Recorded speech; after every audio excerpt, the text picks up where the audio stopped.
Your place is nearer to the airport. My sister texted at 11 p.m. I'm leaving my 4 kids with you for 2 weeks. Can you imagine getting a text from your own sister, announcing she's going to Bora Bora for 2 weeks and casually dropping her 4 kids at your apartment without even asking? And then, just when you think it can't get any worse, discovering your own mother gave her the spare key? Yeah, that's exactly what happened to me. And let me tell you, that was the moment everything changed. My name's Mark, I'm 34, and I spend half my life in the sky. Literally, I'm a commercial pilot. On paper, I'm the family's golden child. First to finish college, licensed pilot by 27, a steady job with a major airline, even a decent apartment in a city my parents still think is too expensive. But in my family, all that translates to one thing, and one thing only. You're the one with money. Not, you worked your butt off. Not, we're proud of you. Just, you can afford it, Mark. I'm the oldest. My sister, Hannah, she's 31. She's got 4 kids under 10, a husband who dabbles in crypto, whatever that means, and an almost supernatural talent for making every single problem in her life sound like my responsibility. My mom, Linda, is the queen of Facebook posts about being a selfless mother. And my dad? Well, he's usually just hiding behind a newspaper or his phone, letting my mom speak for both of them. My schedule's insane, so I don't see them often. Crazy shifts, red ice, time zones that make my brain feel like scrambled eggs. But about once a month, if I'm actually in town on a Sunday, I drag myself out to the suburbs for dinner. And that's where this whole mess really started to brew. I had just come off a brutal 4-day trip. New York to London, London to Rome, Rome back to JFK, then down to Miami. Delays, turbulence, a screaming drunk in row 18. I'd probably slept 6 hours in 2 days. But then Mom texted, family dinner. Everyone's coming. Don't disappoint your nieces. So exhausted or not, I went. The second I walked into their house, it was the usual wall of noise. Cartoon channel blaring. Kids sliding in socks on the hardwood. My mom, in the kitchen, already yelling about potatoes. Mark, she called, not even turning around. You're late. I dropped my overnight bag by the door. I just landed, I said, literally straight from the airport. Hannah was at the table, scrolling TikTok, shoving macaroni into one of the toddlers with her free hand. She glanced up, a little smirk playing on her lips. Must be nice, she drawled, flying around the world while the rest of us have real lives. I took a deep breath. I was too tired to even argue.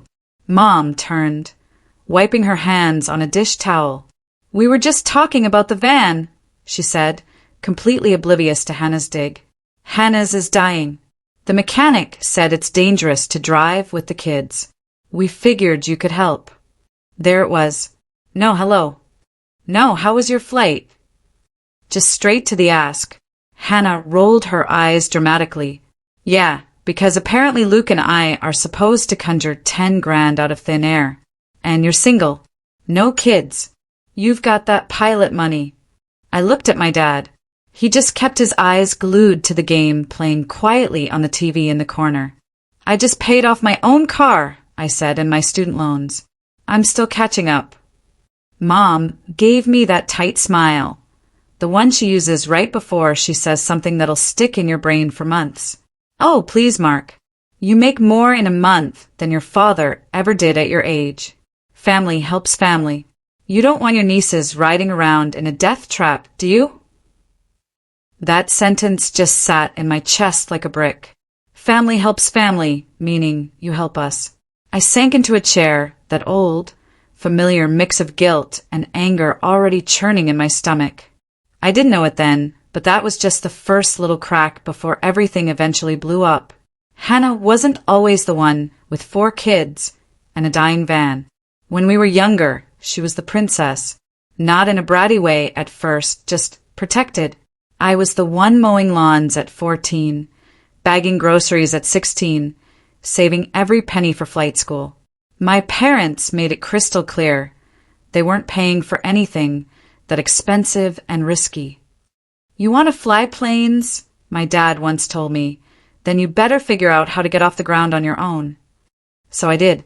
I worked every spare hour. I studied like crazy, took out loans that made my head spin, and spent years bouncing between crappy apartments and crash pads with 3 other pilots, just to make it through training.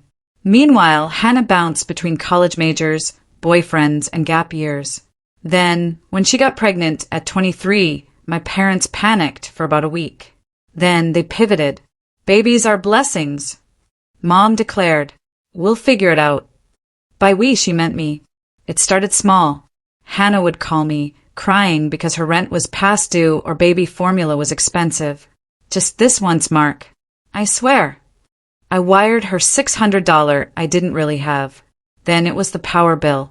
Then a security deposit for a bigger place. Then emergency dental work for the toddler. Every single time there was a reason. And every single time my mom would call right after. "You know they're struggling," she'd say. "You don't understand how hard it is with kids. You're lucky you get to travel." Lucky. That word always tasted so bitter. By the time Hannah had her 3rd kid, I'd honestly lost count of how many times I'd stepped in. I paid off one of their credit cards after she ugly cried on the phone about late fees. I co-signed a loan for the minivan they eventually destroyed. I even used my employee benefits to book them cheap flights to Disney for the kids, for memories, even though I couldn't remember the last time I'd taken a real vacation myself. Every time I tried to set a boundary, it turned into a family referendum on my character. One Christmas, I dared to say no to buying an iPad from Santa. Hannah's face crumpled. "You're seriously going to make me tell my kids Santa couldn't afford it?" My mom jumped in. "Mark, stop being dramatic. It's just money. You can't take it with you." My dad just cleared his throat like he wanted to speak, then went back to his ham. I started feeling less like a son and more like a walking ATM with a pilot's license. The thing about flying is, from the outside, it looks glamorous. People think layovers mean sightseeing and cocktails. In reality, it's dragging your wheeled suitcase through airports at 4 a.m., eating sad sandwiches alone in hotel rooms, and waking up not sure what country you're in. On my rare days off, I was utterly exhausted. All I wanted was quiet, uninterrupted sleep. Instead, my phone never stopped buzzing. "Uncle Mark, can you watch the kids Saturday so Luke and I can have date night?" "Hey bro, any hotel points you're not using? There's this resort. Can you cover the difference on this car seat? The safe ones are so expensive." If I didn't answer fast enough, the family group chat would light up. "Mom, Mark, Hannah." Someone would inevitably type, "Wow, must be nice to ignore your family." And my mom would chime in, "We never asked for anything unless we really needed it." That wasn't true. They asked constantly, and they never saw it.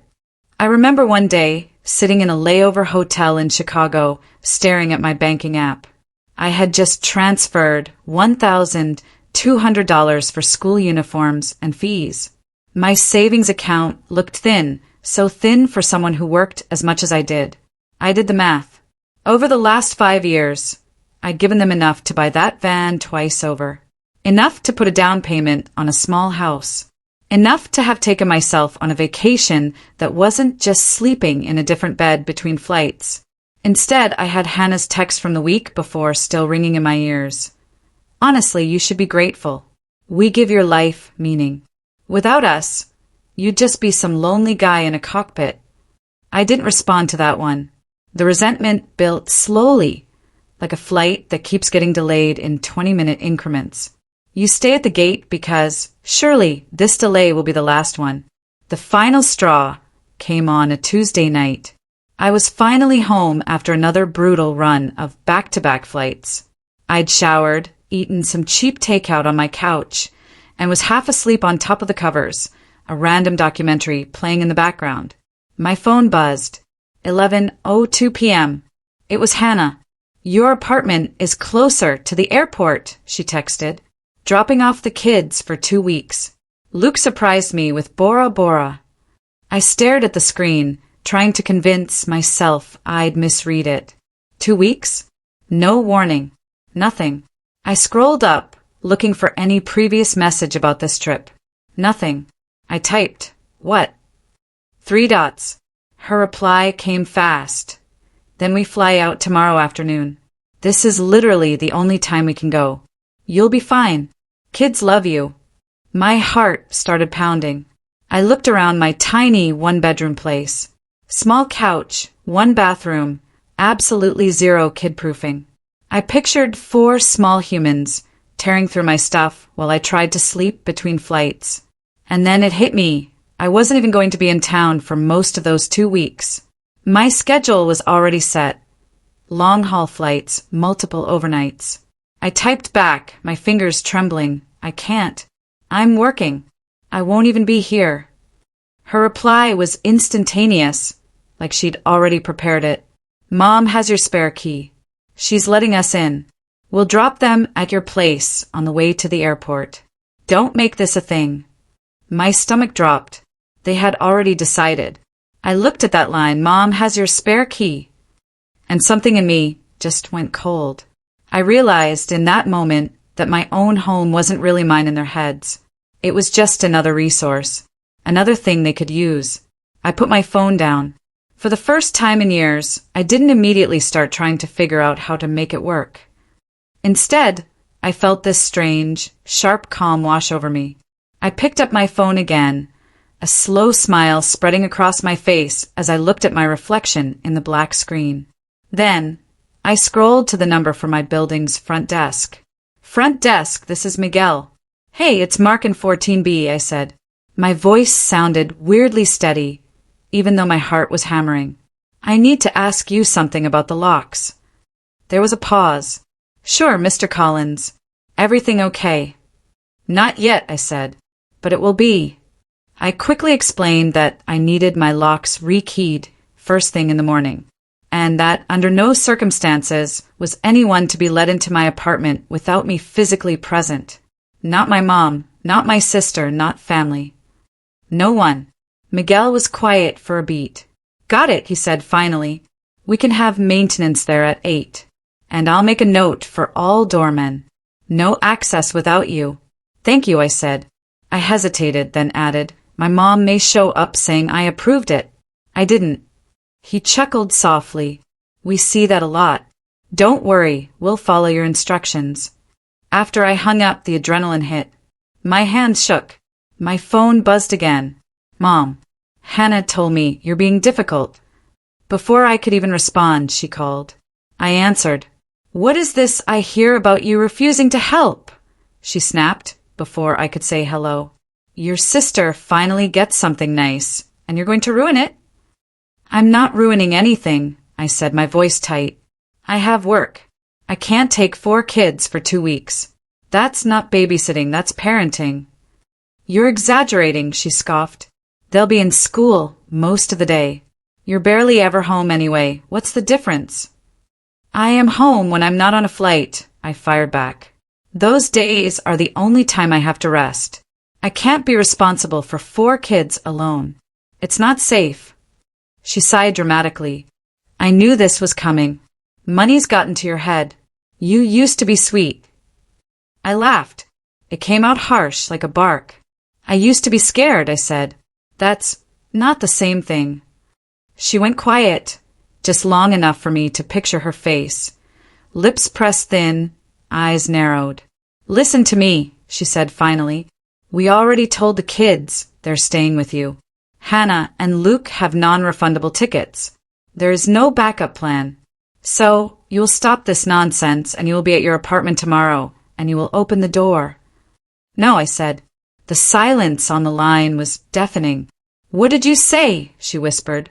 I said no. I repeated, my voice gaining strength. "You don't get to volunteer me for free childcare without asking. You don't get to wave family around like a contract." I didn't agree.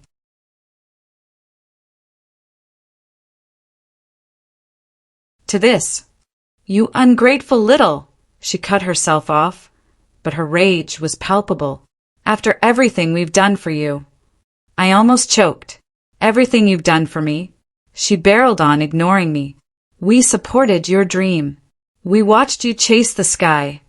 I could practically hear the air quotes around chase the sky. We didn't ask you to pay us back. And now that your sister needs you, you slam the door in her face. I've given Hannah over $20,000 in the last 5 years, I said, my voice shaking now, but I kept going. I have the transfers saved. Rent, bills, van, credit cards.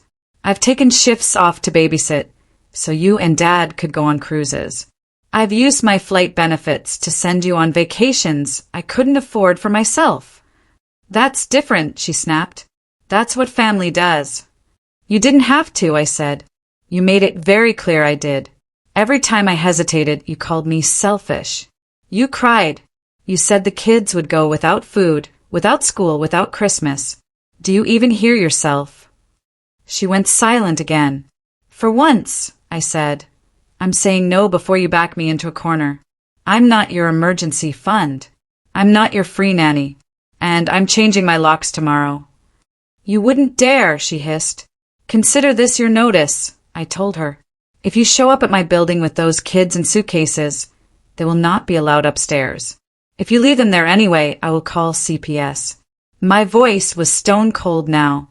Not because I want to hurt you, but because leaving 4 kids in a lobby is neglect. You're threatening me with the government. Her voice went high, hysterical. Over family? I'm protecting myself, I said. And honestly, I'm protecting your kids from your entitlement. She gasped. I hope you enjoy your empty life, Mark. When we're gone, you'll regret this. The line went dead. I sat there in the dark, phone still pressed to my ear, shaking for a second. The guilt washed over me so hard I thought I might call back and apologize, offer to figure it out, take unpaid leave, destroy myself a little more. Then I pictured my tiny apartment, the walls I paid for, the bed I barely slept in, the years of lost time and money I would never get back. And I let the guilt pass. The next day, maintenance changed my lock at 8 a.m. sharp. At 10:30, as I was coming back from grabbing coffee, I saw them. Hannah, Luke, my mom. 4 kids. 6 suitcases, all standing in the lobby in front of Miguel's desk. Hannah's arms were flailing as she yelled. The kids were already whining. My mom was pointing dramatically at the ceiling. Miguel spotted me first. His eyes widened just a little, then flicked in their direction. Mark. Hannah whirled around, her face a mask of fury. Tell your little guard dog to let us up. He's saying you changed instructions. I did, he said. Her mouth fell open. What is this? Mom demanded, stepping forward. Some kind of performance? Do you want the whole building to see what a cold person you've become? Luke just stood there, quiet, his eyes shifting between us like a nervous spectator. You were told no, I said, my voice echoing a little in the marble lobby. You decided that didn't matter. You tried to use a key I gave Mom for emergencies. This is an emergency. Hannah cried, her voice cracking. Do you know how much these tickets cost? We already checked out of the house. The kids are excited. You can't do this to us. I felt everyone's eyes on us. The receptionist, a couple in gym clothes, a delivery guy holding a pile of packages. 2 weeks of free childcare is not an emergency, I said, my voice flat. It's a favor, and I didn't agree to it. Mom stepped forward, her eyes blazing. You are shaming your family in public. You put us here, I said quietly. You did this. I pulled out my phone and opened my banking app. My hands were shaking, but I scrolled to the transfers. Hannah Collins, over and over. I turned the screen toward her. This is the last 5 years, I said. Rent, bills, car, vacations, uniforms. You've treated me like a bank with no security questions. That ends today. She glanced at the screen, then scoffed. So what? You want a medal? No, I said. I want you to stop acting like you're entitled to my life. My mom laughed, a high, bitter sound. Listen to him. Mr. Pilot thinks he's better than the rest of us. No, I said again. I think I'm equal. That's what bothers you. I turned to Miguel. They're not on my guest list. Please don't let them upstairs. He nodded, his face neutral. Of course, Mr. Collins. Hannah stared at me like she didn't recognize me. You're choosing money over your own nieces and nephews, she whispered. I looked at the kids. One was picking at his shoelace. Another looked like she was about to cry because of the tension. I'm choosing my sanity, I said. And I'm choosing not to be used anymore. You are their parents, not me. Mom shook her head, eyes glossy with angry tears. You're dead to me, she spat. I nodded once. Okay. They stormed out, dragging suitcases and kids behind them. I stood there in the suddenly quiet lobby, feeling like someone had just depressurized the cabin. It hurt. No point pretending it didn't. But underneath the hurt was something else. Relief. They went to Bora Bora anyway. I found out via Instagram. About 3 hours after the lobby showdown, Hannah posted a photo of herself in oversized sunglasses, holding a coconut with a little umbrella. The caption read, "Finally taking time for us, #deserved, #blessed." The kids were tagged at Grandma and Grandpa's. So much for no backup plan, right? I stared at the screen, then laughed. Not because it was funny, but because of how utterly predictable it was. My mom texted me that night, "You humiliated us. Your father is furious. The kids are confused. I hope your empty apartment keeps you warm at night." I just put my phone on Do Not Disturb.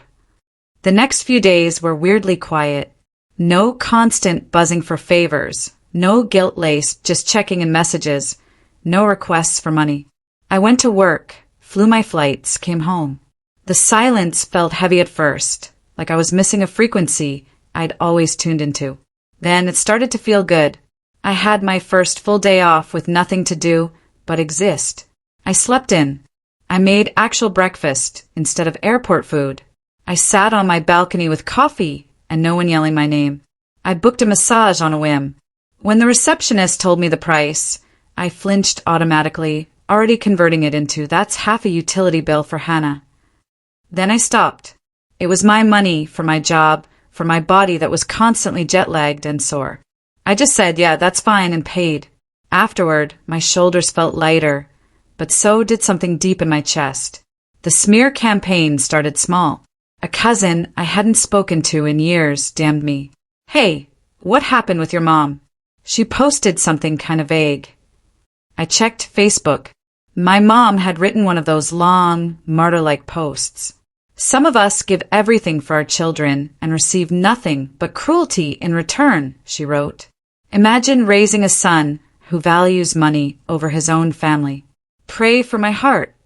Hundreds of likes, dozens of comments, sending hugs. You're such a good mom. Stay strong. God sees everything. She didn't tag me, but she didn't need to. Everyone knew. For a second, the shame burned hot. A part of me wanted to write a novel-length comment, listing every dollar, every sacrifice, every way they'd used me. Instead, I just closed the app. If there's one thing flying taught me, it's that you can't control the weather, only your response to it. Over the next few weeks, other things surfaced. My aunt called me in secret. "For what it's worth," she said, "I heard what happened. Your mom made it sound like you dumped 4 kids on the sidewalk, but then she let slip that she and your father watched them anyway." She paused. "You know, she's been bragging for years that Mark will take care of us when we're old, right?" "I figured," I said. "You did the right thing," she said quietly. "I wish I'd done it sooner with my own kids." We talked longer than we had in years. By the end of the call, she admitted she'd been slipping her own adult son money for years and felt trapped. "Seeing you say no," she said, "it made me think maybe I'm allowed to stop too." Huh. I started therapy. I'd been meaning to for ages, always telling myself I'd do it when my schedule calmed down, which was a joke. I found a therapist who worked online, so I could do sessions between flights. The first session, I told her everything. About the van, the money, the hallway scene, the Bora Bora trip. She leaned back and said, "You know this is parentification, right? They've been treating you like a third parent and financial safety net since you were a teenager." I shrugged. "Isn't that just being the oldest?" "No," she said. "It's being exploited." She gave me words I hadn't had before: boundaries, enmeshment, financial abuse. It felt dramatic at first, but the more I talked, the more the pieces clicked. At home, small changes added up. I canceled the automatic transfer I'd set up to Hannah every month, just in case. I closed the joint emergency credit card my mom had for the kids. I even changed my will to leave my assets to a charity and a couple of friends instead of my parents, if they outlive me, a will my mom had actually pushed me to write when I first started flying. I watched my savings account slowly grow for the first time in years. On a rare long stretch of days off, I booked myself a trip. Not as crew. No uniform, no cabin announcements. Just as a passenger, somewhere quiet by the ocean, with no one's needs but my own. I almost felt guilty, standing in the boarding line with my own suitcase and no responsibilities. Then I remembered Hannah on that beach with her coconut captioned #blessed, paid for partly by the money I'd already given her over the years. I allowed myself the exact same luxury, only this time, it wasn't on anyone else's back. Back home, things were shifting with the rest of the family too. My dad called once. Just once. He cleared his throat the way he always did before saying something uncomfortable. "You know your mother is upset," he said. "I know," I replied. "She says you disrespected her," he added. "And Hannah." I waited. Then he surprised me. "I also know how much you've helped them," he said quietly. "I've seen your name on their bank statements more than once." Silence. "I should have said something sooner," he admitted. "I didn't. That's on me. I didn't know what to do with that." "I'm trying," he added, sounding old all of a sudden. "I don't agree with how that Bora Bora thing went. It wasn't right. It wasn't a full apology. It didn't erase anything. But it was the first time in my entire life my father had acknowledged the dynamic at all. Thanks for saying that, I managed. He didn't push me to make peace. He didn't tell me to apologize. He just let the line sit there, gentler than usual. "I hope you're taking care of yourself up there," he said before hanging up. "I am," I said, and for once it was true. Hannah stayed quiet. No texts, no calls, not even a happy birthday, even though I knew she'd seen the notification on Facebook. Then one day, about 6 months later, my phone buzzed with her name. "Hannah. Hey." Just that. I stared at it for a long time. Then another bubble appeared. "I'm not asking for money," she wrote. I exhaled, not realizing I'd been holding my breath. She followed with, "I just wanted to say we found a sitter. We budgeted. It sucked, but we did it." I waited. "And I shouldn't have tried to dump the kids on you like that," she typed. "Luke said if anyone tried to do that to us, we'd lose it." I sat down on the edge of my bed. "I'm glad you figured it out," I wrote back. "You're their parents. You'll find a way." She didn't exactly apologize, but it was the closest she'd ever come to admitting I'd been right to say no. We didn't suddenly become best friends. I didn't start wiring her money again. But the tone had shifted from "you owe us" to something more level. I realized then that me saying no hadn't destroyed them. It had forced them to finally grow up a little. And it had forced me to finally live my life like it belonged to me. Sometimes on red-eye flights, I still hear my mom's voice echo, "You're dead" to me. And my own calm, "Okay." I was scared that moment would haunt me, but therapy made it clear I didn't end my family. I ended my role as their wallet. Now things are distant but quiet. Hannah handles her own bills, and that spare key is finally mine again. I'm still their son, their brother, their uncle. But I fly my own plane, and I choose where my time and money land. And that, for the first time in a very long time, feels like freedom. What about you? Have you ever had to draw a hard line with family, even when it felt impossible? Or maybe you're still struggling with that family helps family expectation. Tell me what you think in the comments below. I really want to hear your stories.